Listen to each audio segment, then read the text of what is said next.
Hello అండి, welcome to Annapurna's kitchen. Summer వచ్చిందంటే రకరకాల ఆవకాయలు పెట్టుకుంటూ ఉంటాం కదా. అందుకని ఈరోజు స్పెషల్ ఏంటంటే పెసర ఆవకాయ అండి. 2 పుల్లగా ఉండే మామిడికాయలు తీసుకోండి. చిన్న రసాలు అయితే పర్ఫెక్ట్గా ఉంటుందన్నమాట. ఇంకా పసుపు, 1 కప్పు పెసరపప్పు. పెసరపప్పుని గంట సేపు ఎండలో ఎండబెట్టి తీసుకోండి. ఇంకా 1 కప్పు కారం. 2 మామిడికాయలకి ఈ కప్పు కొలతలైతే పర్ఫెక్ట్గా ఉంటుంది. పావు కప్పు ఉప్పు, ఇంకా 1 కప్పులో ఆయిల్ అండి.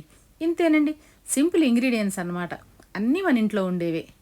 మిక్సీ జార్లోకి పెసరపప్పు వేసేసి, పెసరపప్పుని మరీ మెత్తగా కాకుండా మరీ బరకగా కాకుండా ఇలా వీడియోలో చూపిస్తున్నట్టు గ్రైండ్ చేసుకోండి. మనం గ్రైండ్ చేసుకున్న పెసరపిండిని మిక్సింగ్ బౌల్లోకి వేసేసుకోండి.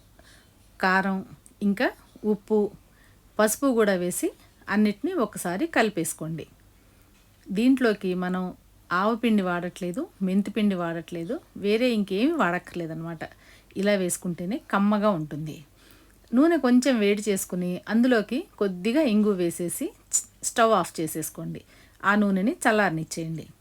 ఇప్పుడు మామిడికాయ ముక్కలు కట్ చేసేసుకుని అందులో జీడి ఇలా పైన తెల్లగా వచ్చే రేకులు కూడా తీసేసుకోండి. లేకపోతే పచ్చడి తినేటప్పుడు పంటి కింద ఇరిటేటింగ్గా ఉంటుందన్నమాట. ఇలా ముక్కలన్నీ క్లీన్ చేసేసుకుని బౌల్లోకి వేసేసుకోండి. ఈ పచ్చడి వారం రోజులైనా కూడా అస్సలు పాడవదండి. ఫ్రిడ్జ్లో పెట్టుకుంటే 1 మంత్ దాకా నిలవ ఉంటుందన్నమాట.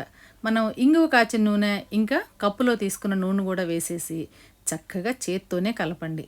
అలా కలిపితేనే కారం అన్నీ కూడా ముక్కలకి ఈక్వల్గా పడతాయన్నమాట.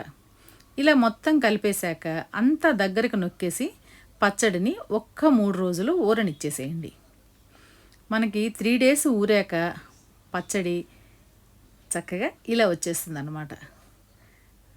పెసరపిండితో మామిడికాయ ముక్కలు ఊరి భలే కమ్మగా ఉంటాయండి. ఈ పచ్చడిని మాత్రం ఎక్కువ రోజులు నిల్వ ఉండదు. ఫ్రిడ్జ్లో పెట్టుకుంటే 1 మంత్ దాకా ఉంటుందన్నమాట. 3rd డే మాత్రం ఒక్కసారి చూసుకుని ఉప్పు సరిపోయిందో లేదో చూసుకుని వేసుకోండి. కావాలంటే ఇంకొంచెం నూనె వేసుకోవచ్చు.